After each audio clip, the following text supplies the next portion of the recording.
Hello बच्चों, welcome to Spark Up Classes. तो कैसे हो आप सब लोग और कैसी चल रही है आप सबकी कंपार्टमेंट एग्जाम की तैयारी। आई होप आप सब बहुत अच्छे होंगे और आप लोग की तैयारी बहुत ज़बरदस्त चल रही होगी। आज हम इस वीडियो में डिस्कस करने वाले हैं हमारा जो कॉलिगेटिव प्रॉपर्टीज़ है उसका फोर्थ टाइप, जो कि है ऑस्मोटिक प्रेशर। उम्मीद करते हैं आपने कॉलिगेटिव प्रॉपर्टीज़ की जो तीनों टाइप्स हैं उनके वीडियोस देख रखे होंगे। अगर अभी तक आपने उन वीडियोस को नहीं देखा है तो उसका लिंक आपको डिस्क्रिप्शन बॉक्स में मिल जाएगा। आप वहाँ से जाके एक बार उन वीडियोस को देख लीजिएगा और वहाँ से कंसेप्ट क्लियर कर लीजिएगा।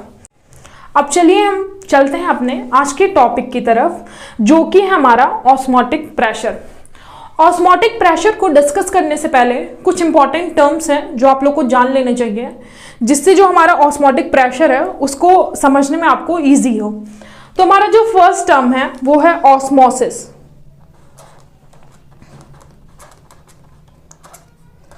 अब ऑस्मोसिस होता क्या है, अगर मैं इसका एग्जाम्पल दूं तो आप सब ने अपने घरों में कभी ना कभी जो किशमिश के दाने होते हैं उनको पानी में भिगोया होगा। कुछ समय बाद आप क्या देखते हैं कि जो किशमिश के दाने हैं वो फूल के बड़े हो जाते हैं। ऐसा क्यों होता है, क्यों किशमिश के दाने फूल के बड़े हो जाते हैं, ये क्वेश्चन आप सबके दिमाग में जरूर आया होगा। तो ये जो प्रोसेस है जिसकी वजह से जो किशमिश के दाने फूल के बड़े हो गए वो होता है हमारा ऑस्मोसिस। अब ऑस्मोसिस क्या होता है, तो देखिए, flow of solvent particles, flow of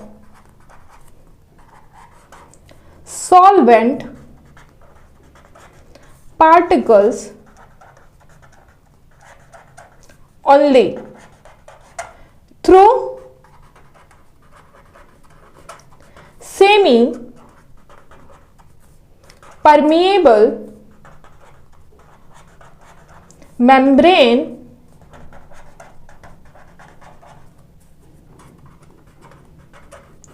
from higher concentration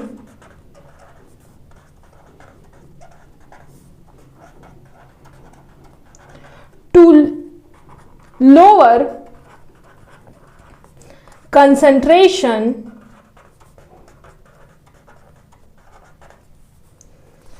of solvent। अब ऑस्मोसिस क्या हुआ हमारा, फ्लो ऑफ सॉल्वेंट पार्टिकल्स। यहां से सिर्फ सॉल्वेंट का ही फ्लो होगा through semipermeable membrane from higher concentration to lower concentration of solvent. तो देखिए, अब आप सबके सामने एक टर्म आया है जो कि हमारा सेमी परमिएबल मेम्ब्रेन, जिसके बारे में आप सबने बायो में जरूर पढ़ा होगा। तो हमारा सेमी परमिएबल मेम्ब्रेन होता क्या है, आप सब इसके नाम में ही देख रहे हो। सेमी मतलब कुछ, परमिएबल मतलब परमिट करेगा। तो एक ऐसा मेम्ब्रेन जो कुछ ही जो पार्टिकल्स होते हैं उनको अपने थ्रू परमिट करे। ओके, ये होता हमारा सेमी परमिएबल मेम्ब्रेन। ठीक, अब अगर मैं सेमी परमिएबल मेम्ब्रेन का एग्जांपल दूं तो बेस्ट एग्जांपल हमारा स्किन का जो आउटर लेयर है वो सेमी परमिएबल मेम्ब्रेन की तरह वर्क करता है, जिसकी वजह से जो पार्टिकल्स जो या फिर जो बैक्टीरिया हो गए जो हमें नुकसान पहुंचाएंगे वो अंदर जो है नहीं जा पाते, जिससे हम बैक्टीरियल डिजीज या फिर इन्फेक्शन से बचे रहते हैं। अब देखिए, जो सेमी परमिएबल मेम्ब्रेन है उसका यूज हम करते हैं ऑस्मोसिस प्रोसेस में। ओके, अब देखिए, ऑस्मोसिस में हम क्या देख रहे हैं, flow of solvent particles only.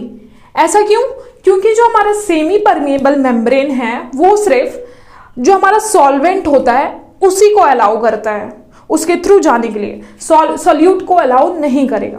तो ऑस्मोसिस क्या हुआ हमारा कि सॉल्वेंट का flow from higher concentration of solvent to lower concentration of solvent. जैसे कि हम अब एक एग्जांपल के थ्रू समझाएं आपको, तो हमने मान लिया यहाँ पे हमने कोई एक बकेट लिया है,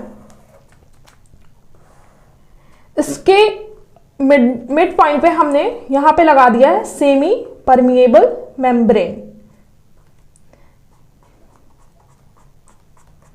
अब ये क्या करेगा, आप सबको पता है ये क्या करेगा, ये सिर्फ जो हमारा सॉल्वेंट पार्टिकल है सॉल्वेंट पार्टिकल है उसी को बस अलाउड करेगा। ओके, अब यहां पे हमने ले लिया है प्योर वाटर, प्योर वाटर, ठीक, ये हुआ हमारा प्योर वाटर।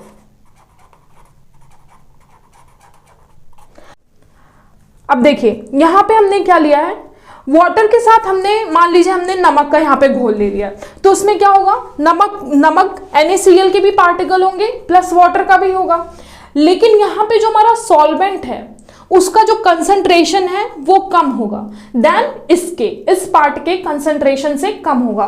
ठीक, तो अब फ्लो कहां से किधर होगा, फ्लो ऑफ वाटर होगा, या फिर हम सॉल्वेंट बोल दें from this side to this side. Okay, अब देखिए, अब यहां पे हम क्या देख रहे हैं, ये जो सल्यूट का कंसंट्रेशन है यहां पे अधिक है और यहां पे कुछ नहीं है, यहां पे मतलब कि हम मान लें कि 0 है या फिर कम है।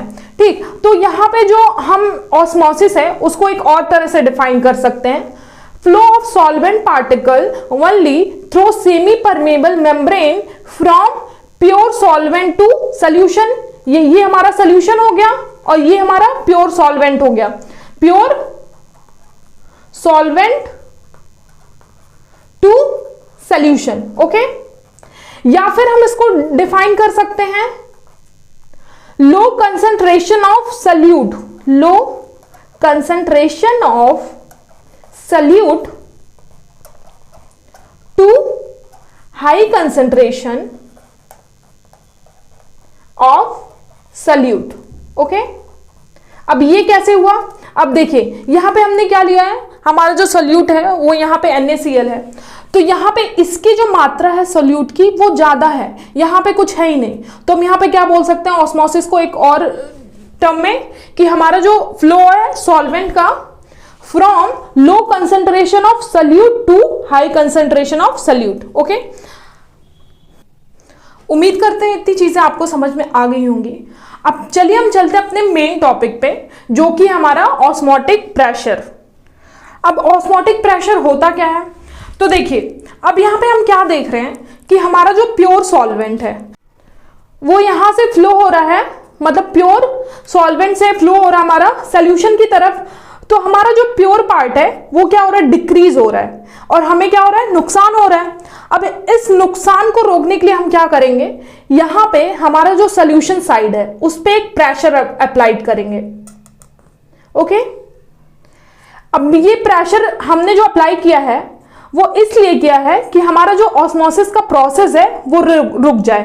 ठीक, तो हमारा ऑस्मोटिक प्रेशर क्या हुआ, pressure applied to stop osmosis is known as osmotic pressure. क्या हुआ हमारा, pressure applied to stop osmosis is known as osmotic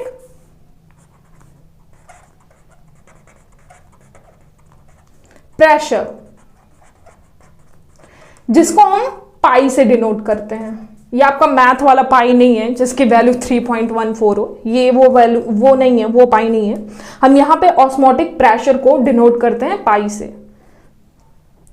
अब चलिए हम पाई की जो वैल्यू है उसको निकालते हैं। यहां पे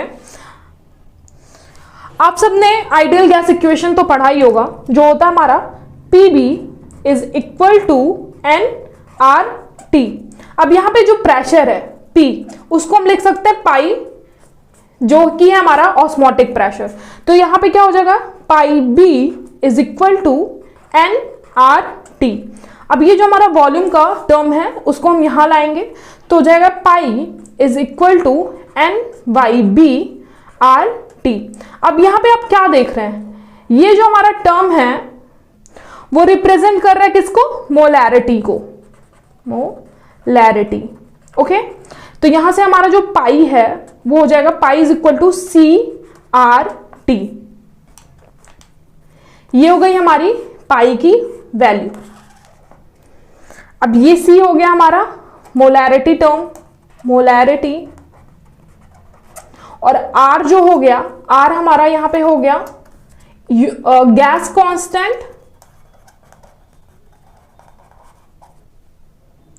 जिसकी वैल्यू हम लिख सकते हैं 8.314 जूल पर केल्विन पर मोल,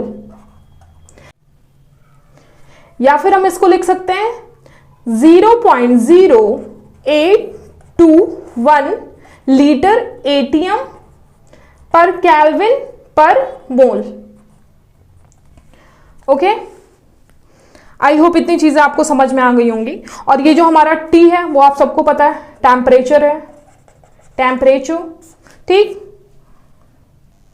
अब देखिए, आप सबने ऑलरेडी जो दो कोलिगेटिव प्रॉपर्टीज पढ़ी हैं उसमें हमने क्या देखा है कि वो दोनों कोलिगेटिव प्रॉपर्टीज जो हैं टेम्परेचर इंडिपेंडेंट होती है, और उसमें जो हम टर्म लेते हैं वो मोलैलिटी का लेते हैं। लेकिन जो हमारी ऑस्मोटिक प्रेशर है ये जो होता है वो टेम्परेचर डिपेंडेंट होता है, प्लस इसमें जो हम कंसेंट्रेशन टर्म लेते हैं वो हमारा मोलैरिटी होता है, ठीक। उम्मीद करते हैं इतनी चीजें आपको समझ में आ गई होंगी। अब चलिए बढ़ते हैं हम अपने एक और टॉपिक पे, जो कि हमारा रिवर्स ऑस्मोसिस। अब रिवर्स ऑस्मोसिस क्या होता है? तो देखिए, अभी हमने कुछ देर पहले आपको क्या बताया था कि हमारा जो ऑस्मोटिक प्रेशर होता है वो ऑस्मोसिस को रोकने के लिए होता है। लेकिन हम जो ये प्रेशर अप्लाई करते हैं वो अगर ऑस्मोटिक प्रेशर से ज्यादा हो जाए तो क्या होगा, यहां से जो सॉल्वेंट है उसका फ्लो जो होगा वो बैक हो जाएगा। ओके, इसका फ्लो जो सॉल्वेंट का है वो इधर से होके हमारा इस साइड होगा। इसी को हम क्या बोलते हैं, रिवर्स ऑस्मोसिस या फिर आरओ। आप सबके घर में जो हमारा आरओ लगा होता है वो इसी पे वर्क करता है। तो देखिए, अगर हम रिवर्स ऑस्मोसिस की बात करें तो when applied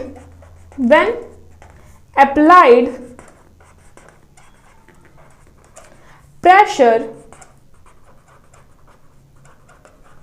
is more than osmotic pressure,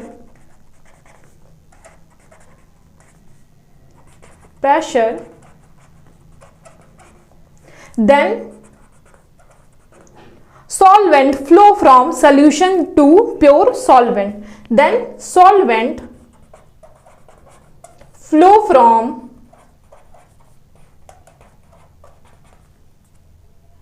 solution to pure solvent। तो रिवर्स ऑस्मोसिस क्या हुआ कि वो प्रेशर कि जिससे हम जो ऑस्मोटिक प्रेशर है उससे ज्यादा लगाने पे हमारा जो सॉल्वेंट का फ्लो है वो सॉल्यूशन की तरफ से होके हमारे प्योर सॉल्वेंट की तरफ हो, इसको हम क्या बोलते हैं, रिवर्स ऑस्मोसिस। उम्मीद करते हैं यहां तक आपको समझ में आ गया होगा। अब मिलते हैं हम आपसे नेक्स्ट वीडियो में नए टॉपिक के साथ। Thank you.